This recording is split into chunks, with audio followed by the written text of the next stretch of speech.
The name Nicholson is what you might say more than a trifle distinguished in the social and cultural and political life of, I can't say the United Kingdom, I must say England, mustn't I?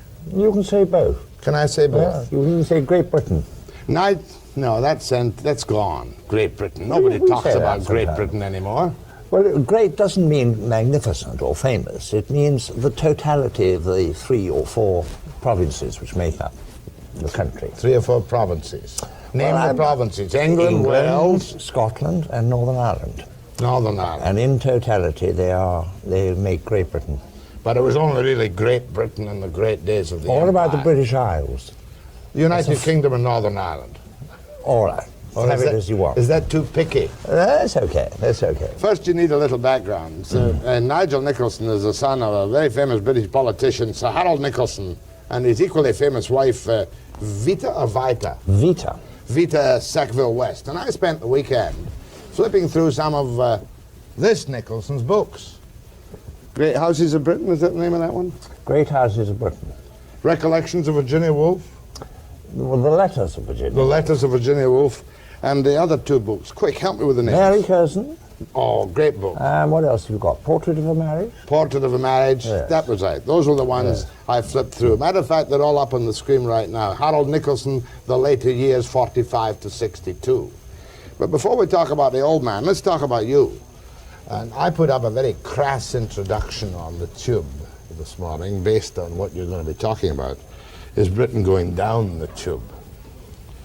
And I had to buy some pounds last week, and to my shock and astonishment, they cost me $2.46 Canadian. So you're not going down the Tube financially at the moment, are you? I had a great recovery financially in the last 6 months. Short-term recovery because of the oil revenues? I think a general confidence that things are not as bad as they've often been painted. We've got, I've noticed since I've arrived in Canada, I've only been here 2 days, starting off in Calgary and now coming here.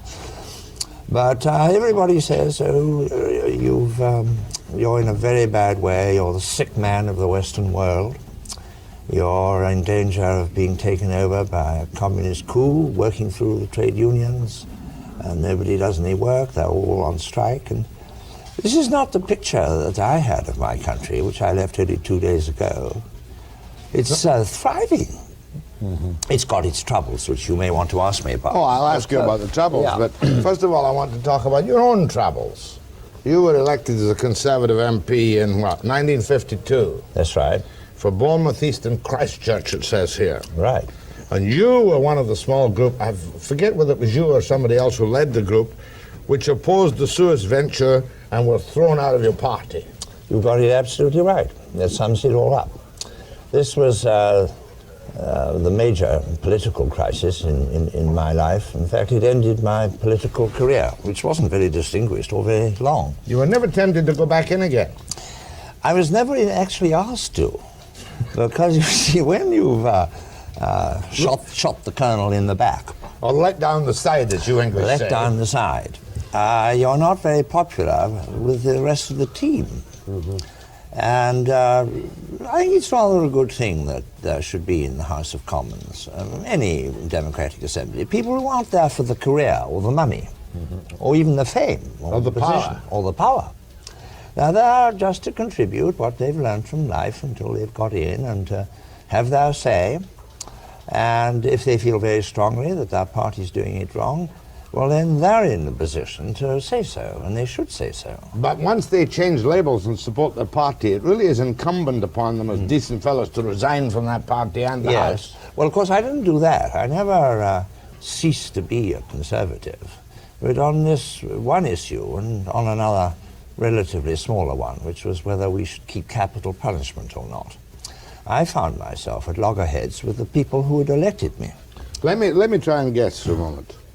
You were in favor of abolition of capital punishment. Very strongly, yes. And the people were in favor of keeping it. Most of them. Very strongly. Yes. Parallel to this country's experience, where about 85% would bring back the rope tomorrow, but the MPs won't bring it back. I'm sure it's not as high as that, 85% in England. Oh, here it is. And the reason there was that I felt that it was a terrible thing to take a man's life, except possibly in war. You might make a mistake. Mistakes have been made. People have been hanged for murder, which they didn't commit. And a more sensible and humane way of dealing with this great social problem is really to give them a long term of imprisonment. I'm not going to let them off lightly. You're going to keep a deterrent, but you don't kill them. And so this argument raged for the best part of 40 years, and I came in right at the end of it and was one of the leaders among the conservatives of the abolitionist cause. So you were totally out of step. But I wasn't popular for doing that among the people who'd elected me. Especially in Bournemouth East, of all places. Yes, it was a very conventional, very conservative place, full of retired people who'd made their lives. Colonels from the Indian Army. Colonels and captains of industry, you know. But let's not lose the thread. I want to go back to the other thing. Many a rock-ribbed conservative here, and we've got towns who are full of them, they're dying off now, unfortunately, would say Britain's first step on the downward path was when they refused to go ahead with the Suez invasion, and had Britain and Israel and France done the job, we could have held back the Middle East oil crisis another 50 years. Is that not now a logical possibility looking back? Well, I don't think there are very many people who would argue like that. Far from saving the situation, we would have been bankrupted. We would have lost your support in Canada, and in fact the whole of the Commonwealth. We would have antagonized our American friends for decades to come. We would have had to occupy Egypt and probably still be there under mounting pressure from Arabs to get out. And we would have shocked the world and lost our moral position. And largely bankrupted, as you said, the United Kingdom from the costs. Exactly. We would have lost all the way. And so I thought that it was foolish to embark upon an operation which would have these inevitable results. But let's look at Britain today. You're a man who was brought up at the feet, you might say, of all the great men of the beginning of the 20th century. Churchill, I don't know whether you count Attlee in, Churchill and Attlee and Bevan. Was it Bevan or Bevan? Bevan. There were two. No, I mean the old big fat fellow. The big foreign secretary was Bevan. Was Bevan. And all the literati of the United Kingdom. Do you have the same dominant people in Britain today? You don't seem to have. I don't think we have giants of the type that you've mentioned. No more giants. I think that we have very decent and intelligent men, like Jim Callaghan, like his this new lady who's emerged, Mrs. Thatcher. And they are all fine people, but I wouldn't call either of them giants.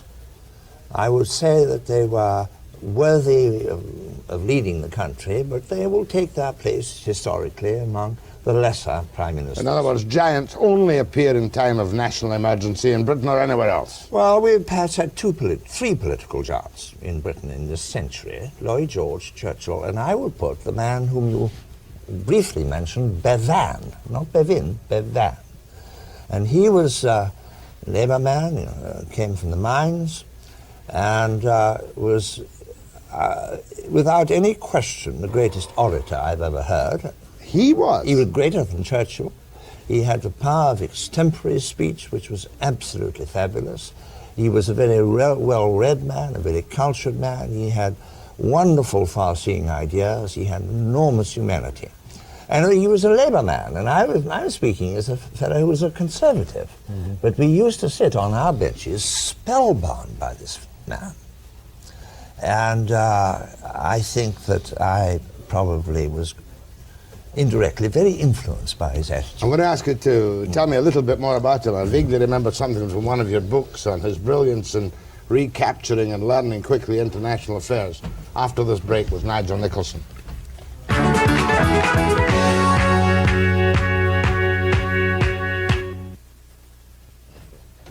What Canada?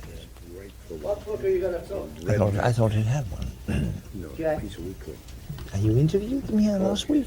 Which particular book are you going to talk about? We're going to talk politics this evening. Yeah, we're going to talk politics. No, you don't need to throw up a book on us. Going to talk politics. Well, we can put it on the frame story, you see. You can do it. No, I don't need it. 1 minute. Yeah, Jack is, you don't really have to worry about it, but I... Bevan, you were talking about, as a brilliant debater who held you spellbound and who could wipe out Churchill with a couple of well-chosen phrases, right? Well, they liked each other very much. And when they got into combat or in private discussion, and I often heard them talking in the smoking room, it was the best conversation latterly, and the best debate in public that I've ever heard. But Nye Bevan would not have become Prime Minister of Britain under a Labour government had he lived? I think he would have, yes. He died quite young. I think he was just not 60. And I think that he would have become Prime Minister. Didn't he have a tussle with Harold Wilson, and Harold Wilson won? That's right, yes. But many people have become Prime Minister at the second time of trying. But then, did you have an admiration, too, for the old fellow, Ernest Bevin? Well, I never really knew him. He's this whole generation before me, you see. He wasn't in the House of Commons. He died, I think, when I got in. Your father had a great admiration for him. Very well, yes. He was really made his career in the 30s and during the war. And after the war, I forget when he died, but it was quite soon after. I never knew him. Let's talk for a moment about Churchill, who is regarded with great reverence still, except for people like my late father, who always regarded him as a scoundrel. 12 men for 10 jobs, famous speech he made in Dundee in 1926. Yes. Did he stay on in public life too long? Should the Conservatives not have eased him out before he became the pathetic figure he did? There's no doubt about it, but he wanted to cling to office and clung on too long, and he was a great national figure still, but those who were associated with him as members of Parliament saw that really he was out of sympathy with new ideas. I mean, us young Conservatives, as we then were, really wanted to bring in more left-wing legislation, health services, the whole beverage plan, you see. And he was totally uninterested and even hostile to that. And I remember talking to him about that, and afterwards he said to a friend of mine, "Who is that pink pansy I was talking to?" Me! And this was repeated to me. But on the other hand, he was a fine, splendid, he was a titanic figure, you know, and to be in the same room with him, let alone to talk to him, was an experience I never forgot.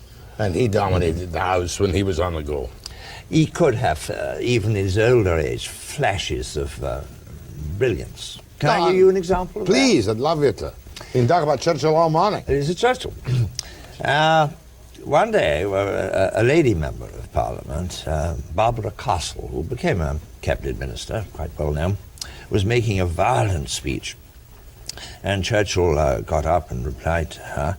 And she said, the Prime Minister is simply a bulldog sitting on the Union Jack, growling at anybody who comes near him.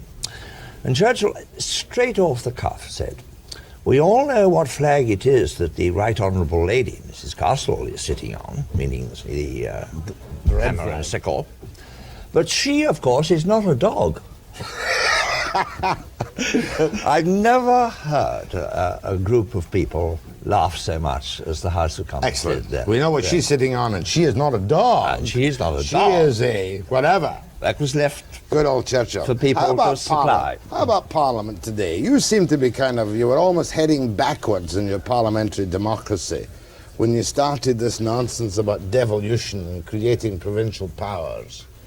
Well, that wasn't originated by the House of Commons. It was originated by movements in Wales and Scotland that they felt, with some justification, that they were remote enough from the centre to be allowed to run their own affairs a little more thoroughly. And out of this grew a movement for actual separation in Scotland. But as you know, we had this referendum the other day, only a month ago, and the result of it was, both in Wales and Scotland, is that people didn't want to go so far as that. And so we probably went, there's no question of separation, of independence for either Wales or Scotland, but I think that we ought to give them a little more say-so in their own affairs. Do you think the Parliament, as you operate it and as we operate it, is still really a viable way of representing people and handling the nation's problems? Well, don't you?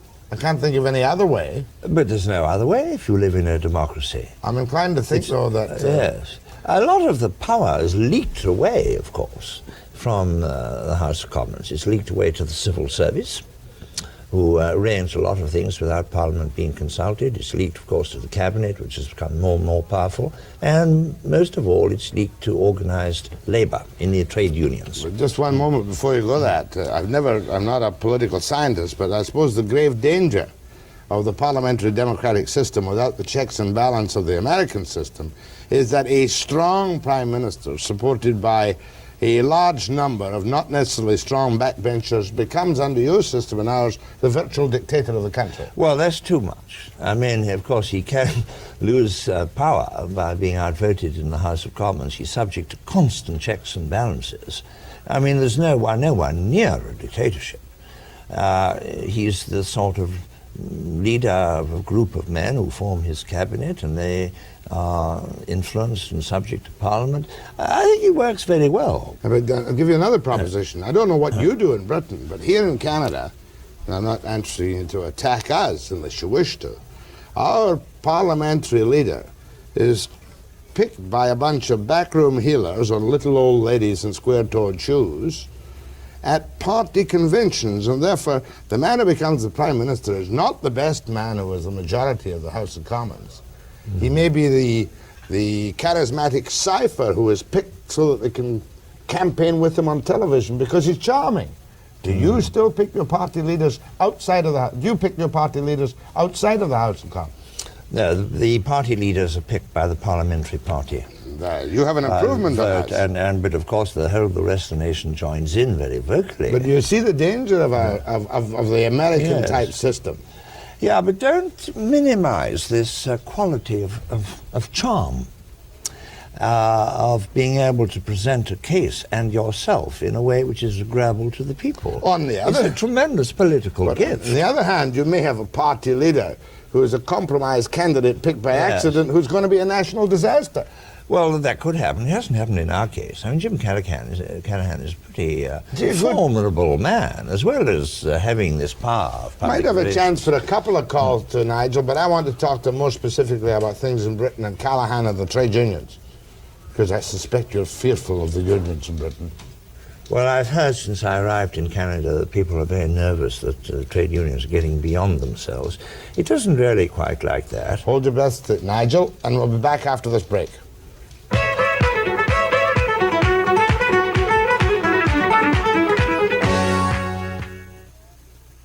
We've had the books up on the monitor, you know. I know. Where is he speaking? Where? Have you got your schedule there? If you'll give it to me, I'll plug it. Remind me to give it to you back. Well, yes, I must have it back. Give me the book, so.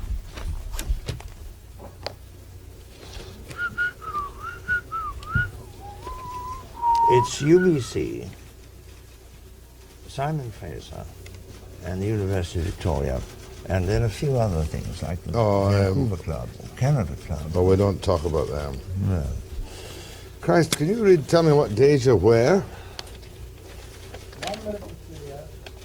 Oh, in the Vancouver Institute. UBC when? Simon Fraser when? Men's Canadian Club and Vancouver Institute. Give me up the bloody books. All a lot. Linda, I'll only take a couple of good calls. Jack's got the books now. But I may not take any. God save us all. Fantastic photograph. 30 seconds, Jack, to learn back. Incredible bloody book. Most enjoyable. This is a great book. It's the one book I'll talk about. I think it's fantastic. This is your most recent book too, isn't it? Yeah, that is actually more recent, but this was only last year. Christ, yes. 10. Is Crosby here yet? 7. Do 2 more.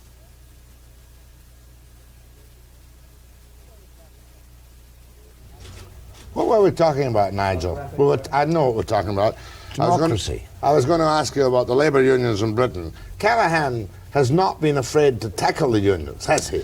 No, and he's done it on the grounds that if people ask for higher and higher wages, they will lose the benefit of those wages by inflation. This has been his central argument for 2 years.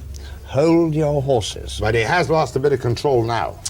He's lost lost a bit of control, yes, over this question of wages and of salaries.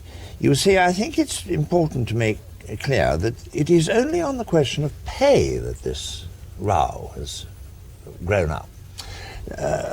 The trade unions feel very strongly that the people who do the dirtiest jobs, like digging graves, clearing away the garbage, agricultural work in some cases, are the worst paid, when they ought to be, if not the best paid, at least well paid. But these are unskilled jobs for common people. Why should they get as much money as the university professor with his security of job, or the young lawyer? Well, I'm not quite comparing that, but what I am comparing is a man who works, say, in the motor industry, on the shop floor. Yeah. He will take home something between £100 and £120 a week. That's good wage. Mm-hmm. But the agricultural worker, who works far longer hours in all weathers and muck, he will take home £40 to £45. Not good enough. Well, this is what I think. Corporate profits, of course, And continue so- to climb. And when people like that, not the agricultural workers, because they aren't very well organised, but when people in comparable jobs, like the garbage collectors and the others I mentioned, strike and say, look here, we want a share in this rising prosperity, I'm on their side. I feel they're dead right. You're deserting your class. But I'm not deserting. This is not a question of class, it's a question of justice. In your book, The Great Houses of Britain, National Trust book, you describe the incredible accommodation of the lords and the ladies. And then you describe the incredible hovels and dungeons of the poor people. Well, no, wait a second. These houses that I write about were built 300 or 400 years ago. And the people who live in them now probably have a small apartment in one wing. In your book, Mary Curzon, which I enjoyed thoroughly, that was the one I enjoyed, you bring back the glories of empire about this arrogant man Curzon. He wasn't related to you, was he? No, he wasn't related to me, no. With the incredible pomp and circumstances by which they bamboozled the people of the Indian continent, didn't they? Yeah, but this again was about the turn of the century, 1900. And don't think that I am in sympathy with Curzon's policy or character. I'm not. I think that he was a brilliant man. You do a very good reporting job on this. And you brought to life to me a man whom I always, for some reason or other, despised. Kitchener. Oh, you despised him? Yeah. I shouldn't despise him. Wasn't he a little You more- could dislike him, as you could dislike Curzon. But you couldn't despise either man. He came from humble origins, Kitchener, and won a lot of wars.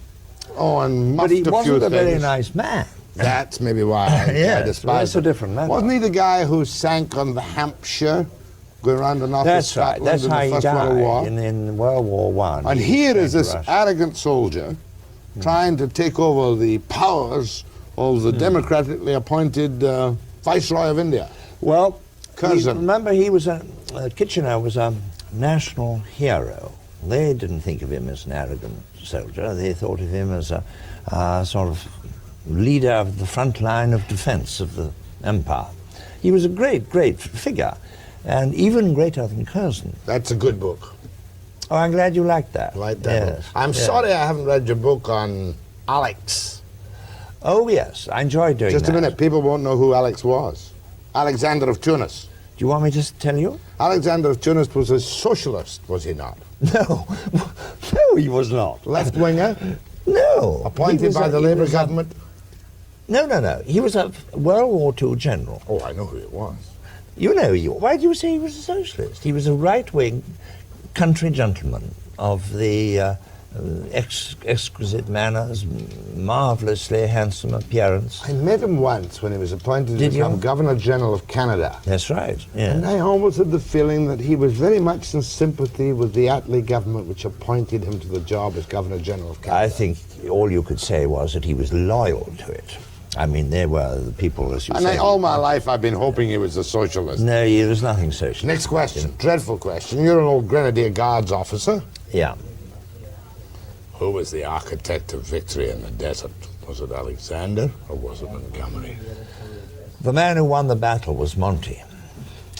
The man who made it possible to win the battle was Alexander. Equal shares. I mean, it's rather like a producer and the director of a great movie. Montgomery was the director and Alex was the producer. Mm-hmm. He produced the material with which the battle could be won. So looking at Britain today, you're confident that she will go on to greater and greater heights as a minor power? I'm sure we'll get through this present difficulty with the Union things and as a minor power. I mean, we've lost any imperial ambitions. I think we ought to make much more than we do of the Commonwealth links. I think that is weakening from our end more than, say, your end or Australia's end. Well, no, we're weaker than you are on the Commonwealth links. Let's not argue about that one. Many people here are wondering what the devil is going to happen, you know.